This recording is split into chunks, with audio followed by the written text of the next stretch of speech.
అధికారాన్ని అడ్డం పెట్టుకొని ఎవరైనా రౌడీజం చేస్తారు. మీరు రౌడీజం చేశారు, భూములు దోచుకున్నారు. ఇక్కడ ఒక ఆయన అయితే గొల్లపూడిలో ఆఫ్టర్ ఆల్ ఎమ్మెల్సీ దాదాపు 300-400 కోట్ల రూపాయలు సంపాదించాడు. ఇవన్నింటి మీద కూడా ముందు ప్రభుత్వం ఎంక్వైరీ ఉంటుంది. సజ్జల రామకృష్ణారెడ్డిని ఇవాళ రేపు లోపడేస్తారు. ధనంజయ రెడ్డి సిఎస్ అవినీతికి అసలుకి అనుకుండా వీళ్ళందరినీ కూడా వదిలే ప్రసక్తే లేదు. ఎందుకు వదలమంటే వీళ్ళే మా సొంత ఆస్తులు దోచుకోవాలా, ప్రజల ఆస్తులు దోచుకున్నారు. మేము చెప్పాం, మేము అధికారంలోకి రాగానే ప్రజల ఆస్తులు ప్రజలకు అప్పచెప్తామని. తప్పకుండా ప్రజల ఆస్తులు ప్రజలకు అప్పచెప్తాం. విజయసాయి రెడ్డి ఉత్తరాంధ్రలో ఎన్ని ఆస్తులు దోచుకున్నాడో అందరూ కంప్లైంట్ ఇవ్వండి ధైర్యంగా. నేను ఆ రోజు నుంచి ఈ రోజు వరకు చెప్తున్నా. ఇన్ని లక్షల మెజార్టీ అంటే ఒక్కొక్కరు అన్ని వేలు నేను చెప్పా.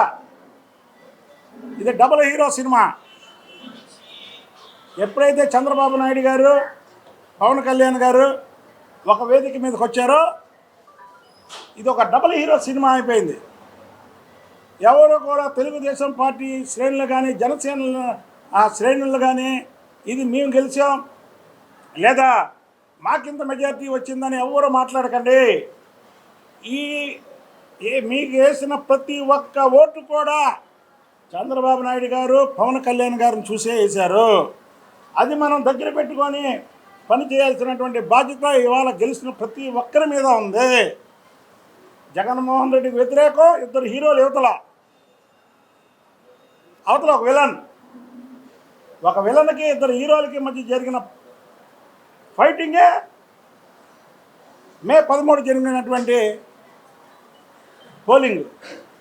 ఆ పోలింగ్లో రాష్ట్ర ప్రజలు ఇప్పుడు వరకు భారతదేశ చరిత్రలో ఇంత మెజార్టీలు ఇచ్చిన చరిత్ర దాఖలాలు ఎక్కడా లేవు.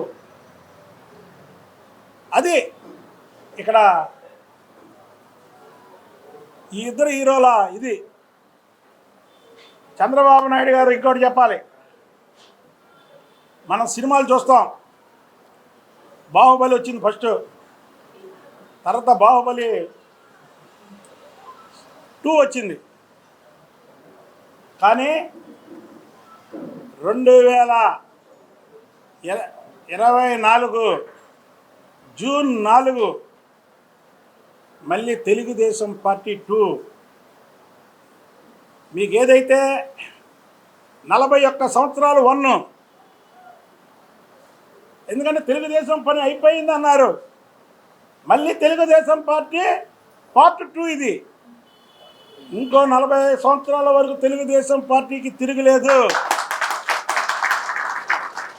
ఇది ప్రతి ఒక్కరూ ఆలోచన చేయాలి. ఎందుకంటే ప్రాంతీయ పార్టీ ఇదేమీ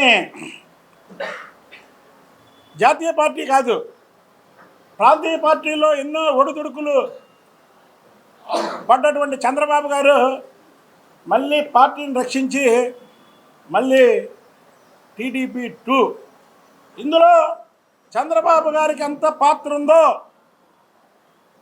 మాకు తెలిసి లోకేష్ బాబు గారికి కూడా అంతే పాత్ర ఉంది. ఈసారి భువనేశ్వర్ గారికి, బ్రాహ్మణి గారికి కూడా పాత్రలు ఉన్నాయి. నేను ఈ మాట ఇవాళ చెప్పడం కాదు, గత సంవత్సర కాలంగా చెప్తున్నా. ఎందుకంటే వాళ్ళు తూర్పు, పడమర, ఉత్తర, దక్షిణ లాగా విడిపోయి ప్రజల కోసం పోరాటాలు చేశారు, ప్రజల పక్షాన ఉన్నారు. కాబట్టి ఇది తెలుగుదేశం పార్టీ 2 మళ్ళీ ఇంకొక 40 సంవత్సరాలు దీనికి తిరుగులేదు, ఎదురు లేదు. చంద్రబాబు నాయుడు గారు, పవన్ కళ్యాణ్ గారు కాంబినేషన్లో ఇది పెద్ద విజయం. ఈ విజయం మోడీ గారికి, చంద్రబాబు నాయుడు గారికి, పవన్ కళ్యాణ్ గారికి అంకితం. ఈ ముగ్గురు మనగాళ్ళు వీళ్ళు ప్రజల్ని రక్షిస్తారు, ఈ రాష్ట్రాన్ని బాగుపరుస్తారు అని క్యాండిడేట్లను చూడాల.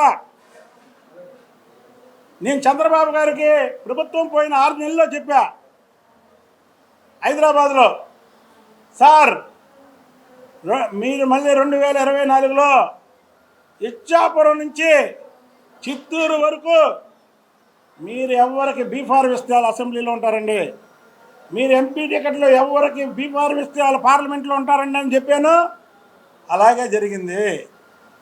కాబట్టి ఎవరైనా సరే అధికారం ఉందని ఓవర్ యాక్షన్ చేయకూడదు. వైసీపీ వాళ్ళు ఓవర్ యాక్షన్ చేశారు.